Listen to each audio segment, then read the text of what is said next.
नमस्कार। अपना कहानी कॉर्नर में आपका बहुत बहुत स्वागत है। इस चैनल पे मैं आपके लिए लेकर आता हूँ ऐसी कहानियाँ जो आपको प्रेरित करती हैं और जो सुन करके आपको लगता है कि आपने कुछ सुना और कहीं ना कहीं कुछ आपके जीवन में बेहतर जुड़ा। तुलसीदास जी ने कहा है कि बिन सत्संग विवेक न होई, यानी कि आपका विवेक बढ़ने के लिए, आपको ज्ञान बढ़ने के लिए आपको अच्छे संगत की, अच्छे चीज़ों की आवश्यकता होती है।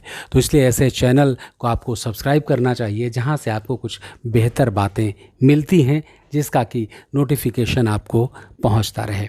तो चलिए, आज जो कहानी है वो है राम सेतु के बारे में।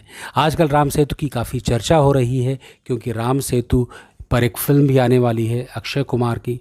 और कहा यह जाता है कि राम सेतु अभी भी समुद्र के नीचे बना हुआ है, जिसको नासा द्वारा देखा गया है। उसकी जब फ़ोटो ली गई है उसके अंदर, तो यानी कि इतना पुराना पुल किस तरह से बनाया गया था और जो अभी भी बना हुआ है, उसको तोड़ने की कोशिश की गई थी, लेकिन मना कर दिया गया था सरकार के द्वारा, यानी कि सिस्टम के द्वारा।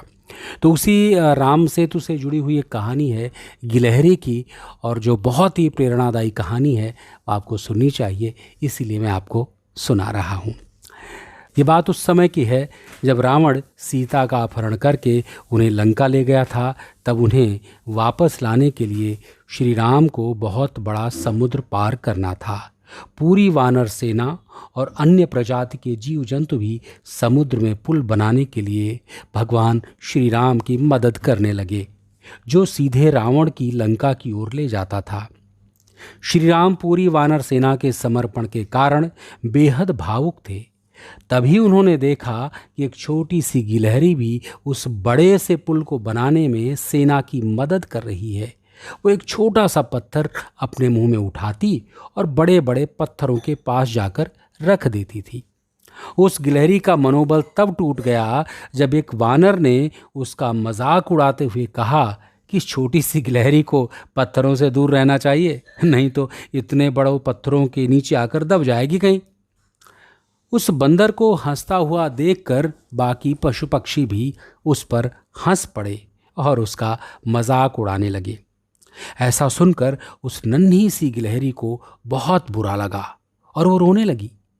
रोते हुए श्री राम के पास पहुंची और पूरे किस्से के बारे में उन्हें बताया। तब श्री राम ने सबको एकत्र किया और दिखाया कि उस गिलहरी के द्वारा फेंके हुए छोटे छोटे पत्थर कैसे दो पत्थरों को जोड़ रहे हैं। उन्होंने ये भी कहा कि कोई योगदान छोटा हो या बड़ा, ये ज़रूरी नहीं है। सबसे ज़रूरी है इरादा और समर्पण, यानी कि किस भाव से कार्य किया जा रहा है, ये बहुत आवश्यक है। कहते हैं ना कि भावनाओं को समझो। तो गिलहरी के मेहनत और लगन को सराहते हुए श्री राम ने उसकी पीठ पर प्यार से अपनी उंगलियां फेरी। उनके प्यार भरे स्पर्श ने उस गिलहरी की पीठ पर 3 लकीरें खींच दी। ये माना जाता है कि इस घटना से पहले गिलहरियों की पीठ पर कोई भी लकीर नहीं होती थी। और देखा जाए तो ये कहानी इतनी प्रेरणादायी है कि हम कोई भी काम करें तो ये बिल्कुल नहीं ध्यान रखना चाहिए कि हमारा सहयोग छोटा है या बड़ा है। कई बार लगता है ना कि इतने बड़े काम में हम क्या कर सकते हैं, बड़े बड़े लोग लगे। नहीं, कई बार आपकी दुआएं भी बहुत काम आती हैं। इसलिए इसकी चिंता मत कीजिए, जहां आपकी आवश्यकता हो अवश्य सहयोग कीजिए। तो ये थी कहानी गिलहरी के बारे में और राम सेतु के बारे में। फिर एक नई कहानी लेकर आपसे मुलाकात होगी। तब तक के लिए अपना ख्याल रखिए। नमस्कार।